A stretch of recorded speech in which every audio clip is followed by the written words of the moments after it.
বিরতির পর স্বাগত। এই মুহূর্তে যে গুরুত্বপূর্ণ খবরটির দিকে নজর রাখছি, বেসরকারি হাসপাতালগুলির সাথে নবান্নের বৈঠক বাতিল। হ্যাঁ, আজই বৈঠক হওয়ার কথা ছিল বেসরকারি হাসপাতালগুলির সাথে নবান্নের বৈঠক, কিন্তু তা এবার বাতিল করে দেওয়া হয়েছে। বাতিলের কারণ নিয়ে রীতিমতো ধোঁয়াশা। আগামী সপ্তাহে বৈঠকের সম্ভাবনা, কিন্তু কেন বাতিল সেই বিষয় নিয়ে কিন্তু এখনো ধোঁয়াশা রয়েছে। আমি বিস্তারিত জানবো এই বিষয়ে টেলিফোন লাইনে যুক্ত হয়ে গেছে নিউজ ভ্যানগার্ড প্রতিনিধি শুভেন্দু সরকার। শুভেন্দু, ঠিক কি জানতে পারছো? দেখো অঙ্কিতা, বৃহস্পতিবার রাজ্যের সব বেসরকারি হাসপাতালের সঙ্গে বৈঠক ডেকেছিল রাজ্য সরকার। প্রত্যেকটি বেসরকারি হাসপাতালের প্রতিনিধি ও রাজ্যের স্বাস্থ্যকর্তাদের ওই বৈঠকে থাকার নির্দেশ দিয়েছিলেন মুখ্যমন্ত্রী, কিন্তু শেষ মুহূর্তে সেই বৈঠক স্থগিত করে দেওয়া হয়েছে। বুধবার বিকেলে প্রশাসনিক সূত্রে জানা যাচ্ছে বৃহস্পতিবারের ওই বৈঠক বাতিল করে দেওয়া হয়েছে। পরবর্তী সময় আবার কবে এই বৈঠক হবে সে নিয়েও কিন্তু এখনো পর্যন্ত কোনো স্পষ্ট বক্তব্য জানাননি নবান্নের আধিকারিকরা। ঠিক কি কারণে বৈঠক স্থগিত করা হয়েছে তা নিয়ে একাংশের মনে ধোঁয়াশাও রয়েছে।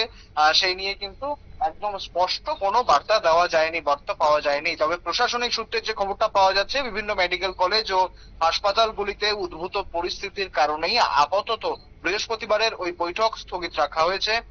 আগামী সপ্তাহে এই বৈঠক হওয়ার সম্ভাবনা রয়েছে, তবে দিনক্ষণ কিন্তু এখনো স্পষ্ট হয়নি।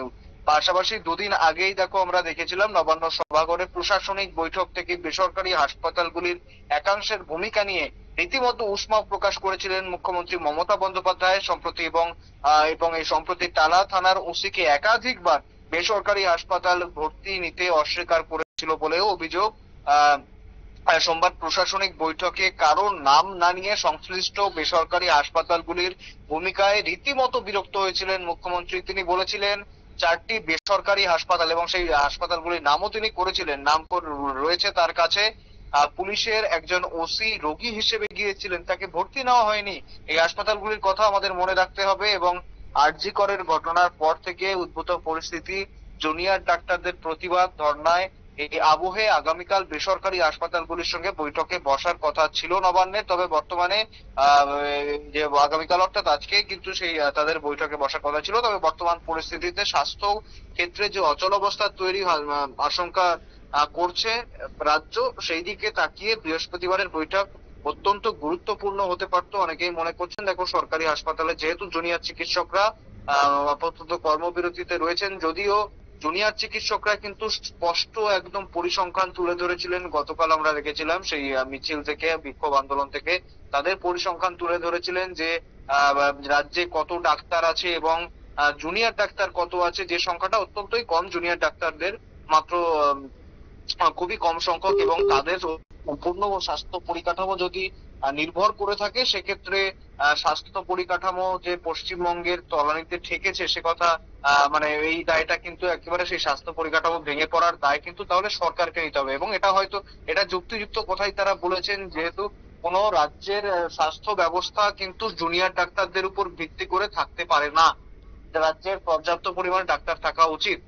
সেক্ষেত্রে জুনিয়র ডাক্তাররা যথেষ্ট যুক্তিযুক্ত কথা বলেছেন যে যদি জুনিয়র ডাক্তাররা কর্মবিরতিতে আছেন বলে গোটা রাজ্যের স্বাস্থ্য পরিকাঠামো ভেঙে পড়ে, সেক্ষেত্রে রাজ্যের স্বাস্থ্য পরিকাঠামো ভেঙে পড়ার দায় কিন্তু সরকারকেই নিতে হবে।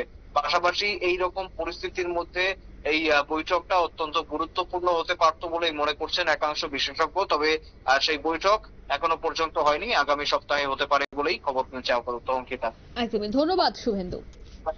ইতিমধ্যেই বৈঠক বাতিল করে দেওয়া হয়েছে, তবে আগামী সপ্তাহে বৈঠকের সম্ভাবনা যদিও এখনো পর্যন্ত স্পষ্ট কিছুই জানা যায়নি। নিয়ে নিচ্ছে ছোট্ট একটি বিজ্ঞাপন বিরতি, সঙ্গে থাকুন।